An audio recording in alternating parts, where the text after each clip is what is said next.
On Christmas night, when snow drifted across the wide plains like whispers from an old forgotten winter, the depot sat lonely at the edge of the small town of Red Bluff, its rusty tin roof groaning beneath the wind. The lanterns that hung outside flickered weakly, as though even they were tired of the cold. Inside, on a worn wooden bench, a young schoolteacher named Clara Whitlock sat curled up with her suitcase pressed to her side, her breath fogging in little puffs as she tried to stay awake. She had come to Red Bluff expecting to be picked up by the local school board chairman, who had written her a polite letter promising arrangements, for room and board would be made. But hours passed. One train left, then another, and soon the depot had emptied out entirely, leaving only the old telegraph, machine clicking occasionally in the back room like a lonely heartbeat. Clara tried calling out once or twice, but the depot master had closed early for the holiday, leaving a chalkboard note saying, "Merry Christmas, home with the family." But Clara had no one here, no home, no family of her own, and now snow was thickening around the depot platform, wind slicing through the cracks in the windows, making her shiver so deeply her bones ached. She wrapped her coat tighter, whispering to herself that things would be better come morning, though she didn't believe it. She had used nearly all her savings to travel here, chasing a teaching job that promised stability, a chance to start over after years of drifting between small-town schools that paid too little and expected too much. She reached into her suitcase, pulling out an apple and a stale biscuit, the last bits of food she had. She nibbled slowly, listening to the wind howl outside like a lonely wolf. Hours went by and the depot groaned, and Clara's eyes stung from exhaustion. Eventually she lay down on the bench, folding her coat beneath her head, letting sleep tug her away from the cold, even though she feared freezing before sunrise. She thought of the children she hoped to teach, of the classroom she prayed she'd actually see, and of the letter that told her someone would be waiting. She wanted to believe in people. She wanted to believe in Christmas, but loneliness weighed heavier than her coat, and as she closed her eyes, a silent prayer slipped out. "Please, let someone find me." Outside, miles away on the western ridge, a cowboy named Eli Turner was making his way down a narrow trail that cut across the frosted hills, tall, broad-shouldered, and tired from a long ride home after delivering horses to a ranch across the valley. Eli tugged his coat collar up, muttering to himself about the storm rolling in. His horse Blaze snorted irritably at the wind. Eli chuckled softly, patting the gelding's neck.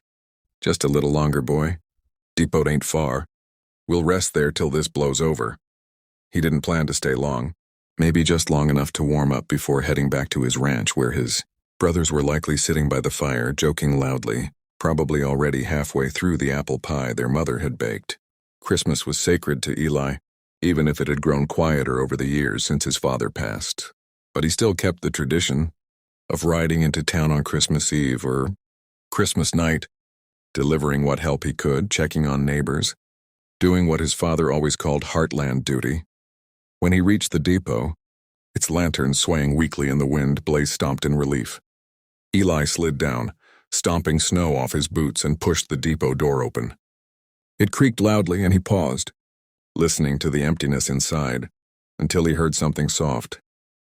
A sigh, a whimper, or perhaps just the wind. He stepped farther in, eyes adjusting to the dim light from the single lantern left burning on the wall. Then he saw her, a woman curled up on the bench like someone abandoned, her coat barely covering her, suitcase at her feet.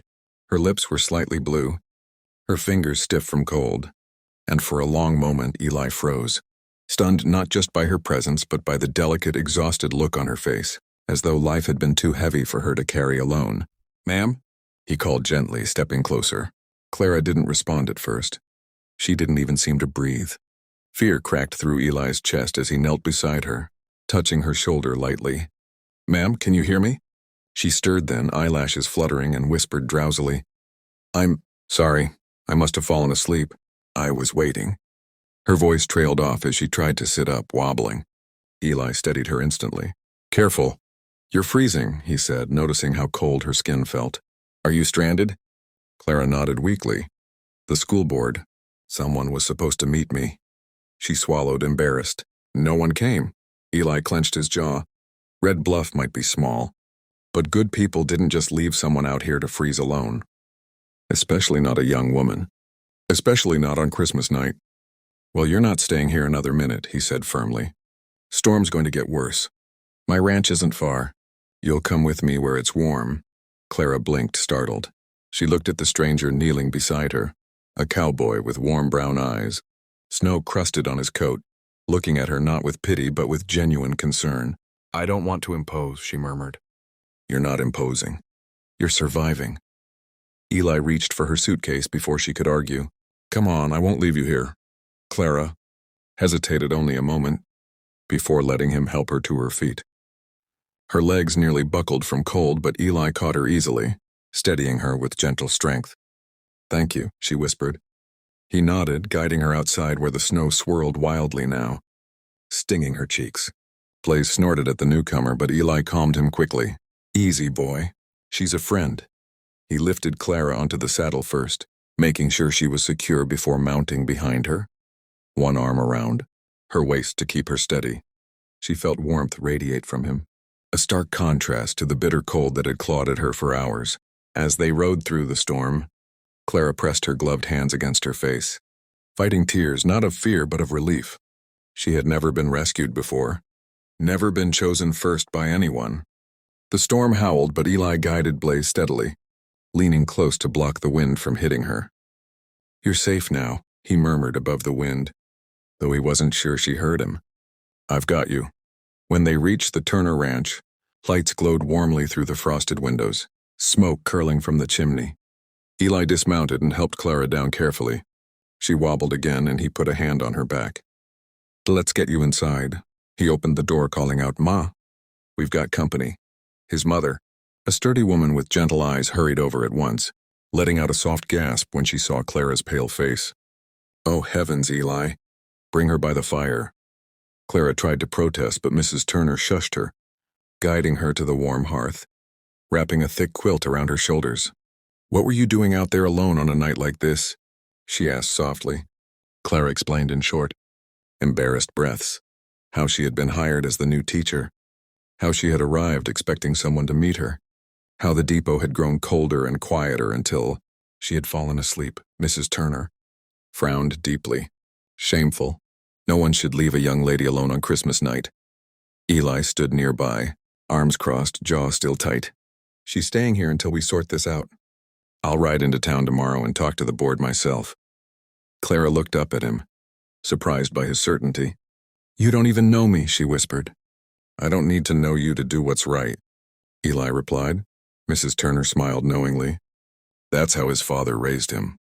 Clara warmed gradually, sipping hot tea, feeling strength return to her fingers.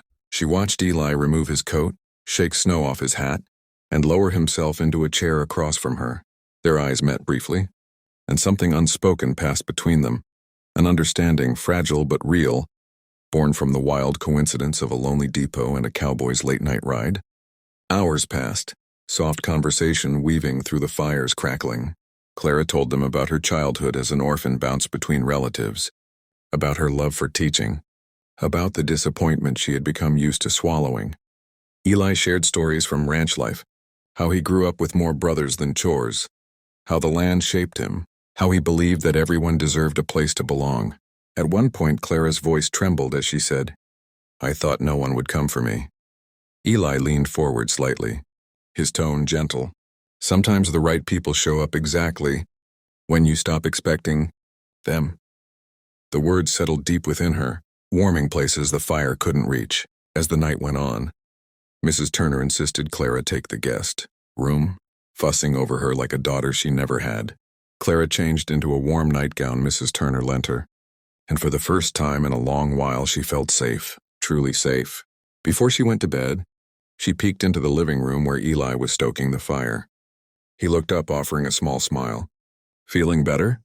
He asked. Clara nodded. Thank you. For everything. Eli shrugged lightly, just doing what anyone should have done. Not everyone would, she whispered. Eli held her gaze for a moment, then spoke softly. Get some rest. Tomorrow'll be better. Clara went to her room, lying beneath quilts that smelled faintly of lavender, but she didn't sleep immediately. Her mind replayed the moment he found her, How his voice had cut through the cold. How his arms had steadied her. How kindness had found her when the world should have turned its back. She whispered into the darkness, "Maybe Christmas still has miracles left." Downstairs, Eli sat staring into the fire, thinking of the young woman with tired eyes and a brave heart. Something about her tugged at him, something unfamiliar yet undeniable.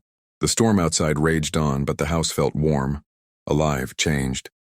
And somewhere deep inside them both, threads of fate were quietly stitching together the beginning of a story neither of them expected. As the last embers glowed, Eli stood and looked toward the stairs where Clara had disappeared. "You're safe here," he murmured to the empty room, though he felt as if he were saying it to her still. "And you're not alone anymore." If only he knew just how much those words would come to mean. And as this chapter closes, if you want more heartfelt Western love stories like this, make sure you subscribe to the Heartland Diaries, where every story keeps your heart warm no matter the season.